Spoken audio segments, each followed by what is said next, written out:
नमस्कार, मैं प्रशांत और आप देख रहे हैं द एचडी न्यूज। देखिए 2024 के लोकसभा चुनाव कुछ समय पहले ही संपन्न हुए। वैसे में लोकसभा चुनाव के दरमियान बिहार के 5 विधानसभा सीटें खाली हो गई, 2 विधान परिषद की सीटें खाली हो गई और 2 राज्यसभा की सीटें खाली हो गई, जिनमें से मैं आपको बता दूं कि 5 विधानसभा में से 4 विधायक संसद बन चुके हैं, जबकि 5वां इस्तीफा हुआ था बीमा भारती का, वो जदयू छोड़कर राजद में चली गई थी।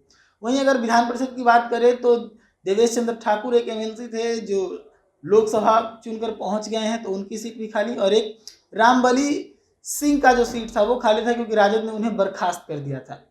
और 2 सीटें राज्यसभा की मीसा भारती और विवेक ठाकुर की। तो ये सभी सीटें लोकसभा चुनाव में खाली हो गई थी, जिसको लेकर अब चुनाव की प्रक्रिया धीरे धीरे शुरू भी हो चुकी है।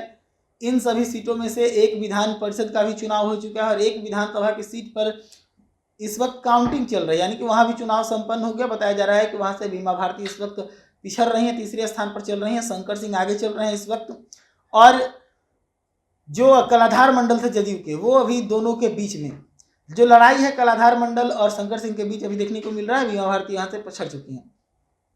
तो ये सीटें हैं जहाँ पर चुनाव हो चुके हैं। अब बचे हुए 4 विधानसभा की सीट, 1 विधान परिषद की सीट और 2 राज्यसभा की सीटों पर चुनाव होना है। 4 विधानसभा की सीटों को लेकर भी चुनाव आयोग प्रोसेस में आगे बढ़ रही है, लेकिन राज्यसभा और विधान परिषद की जो सीट है उसको लेकर अभी बातचीत चल रहा है। हालांकि इससे पहले ही एनडीए के अंदर जो है वो सीट शेयरिंग का लगभग सब कुछ फॉर्मूला सेट कर लिया गया।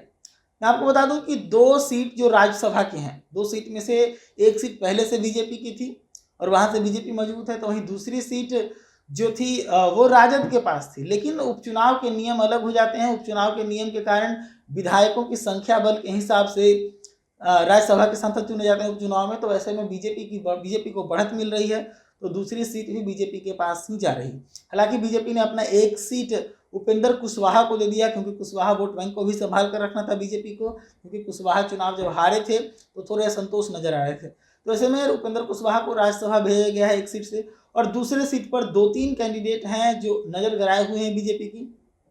तो वहीं अगर बात करें विधान परिषद की सीट की, तो विधान परिषद की जो सीट इस वक्त खाली है वो स्नातक कोटि की सीट है। यहाँ से देवेश चंद्र ठाकुर एमएलसी थे, अब उनके जगह पर यहाँ पर नए सदस्यों को जोड़ने का प्रयास चल रहा है। देखने की बात है कि इसमें किसको आगे किया जाता है। हालांकि एक और सीट जो रामबली सिंह की थी उस पर निर्विरोध जदयू के भगवान सिंह कुशवाहा को चुना गया है। तो जैसे ही इन सभी चीज़ों पर अपडेट आएगा हम आपको खुलकर बताएंगे चुनाव आयोग की तरफ से किस प्रकार से चुनाव होना है। लेकिन सीट शेयरिंग मैंने साफ तौर पे आपको बता दिया कि राज्यसभा की 2 सीटें जो है वो दोनों ही बीजेपी अपने पास रखी, जिसमें से एक सीट उपेंद्र कुशवाहा को दी, यानी कि राज्यसभा में जदयू ने कोई दावा मजबूत नहीं किया। तो वहीं विधान परिषद की 2 सीटें, एक सीट पर पहले से भगवान सिंह कुशवाहा जो है वो निर्विरोध चुने जा चुके हैं जदयू के, और दूसरी जो सीट है, दूसरी सीट पर जदयू अपनी निगाहें गड़ाए अपने नेता को ढूंढ रही है कि किस प्रकार से इस पर किसी को बैठाया जाए। तो सीट शेयरिंग लगभग फॉर्मूला जो है वो तय है। जो उपचुनाव है वहां तक अब एनडीए और भाजपा के बीच सब कुछ सेट हो गया है। देखने वाली बात है कि अब आगे इसका असर कितना दिखता है इस प्रकार से बिहार की राजनीति पर, वो सब हम आपको दिखाएंगे। जुड़े रहिएगा देखने के साथ।